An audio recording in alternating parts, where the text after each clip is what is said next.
In this video, I would like to show how to establish BMS communication between the Dyness DL2.5 battery to the RCT 3 kVA premium inverter. This is the only premium inverter we have that has the BMS communications port for BMS communication. So I generally always like to start with the battery. While the battery is in the off state, you need to make your dip settings. Obviously, if you're going to set the dip setting while the battery is on, it's not going to have any effect. For the master battery that's communicating with the inverter, your second dip needs to be in the on position. If you have more than one battery, then all of your slave batteries needs to be set to off. It's only the master battery communicating with the inverter that needs to be set to the second dip on. I'm going to leave the battery off for now. Let's have a look at the communications cable.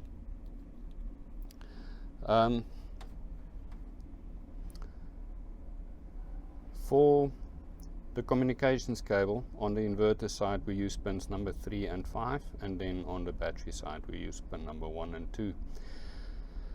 So inverter side, pin number 3 will lead to battery side pin number 1, and then inverter side pin number 5 will lead to battery side pin number 2. So taking the battery side of the cable, which is using pins 1 and 2, I will bring it to the battery and connect it to the 485 port, which is your RS communications port, RS485. Then the other side, which we used pins number 3 and 5, this will lead to the BMS port on the inverter. Okay. So now that the comms cable is connected, we can start up the system. Battery is on, power switch on, switching on the inverter. Apologies for the bright screen.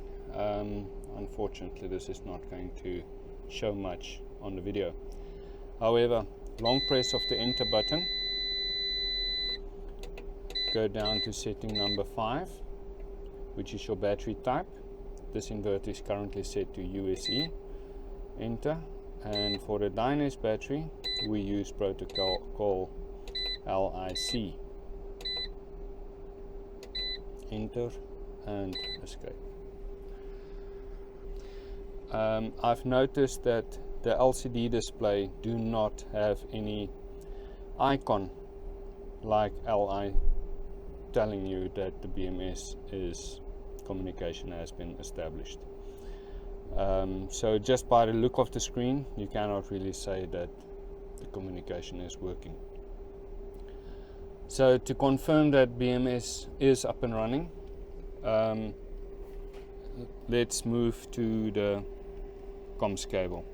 Unplug it, breaking the BMS communication, and now that it's unplugged, wait for a warning.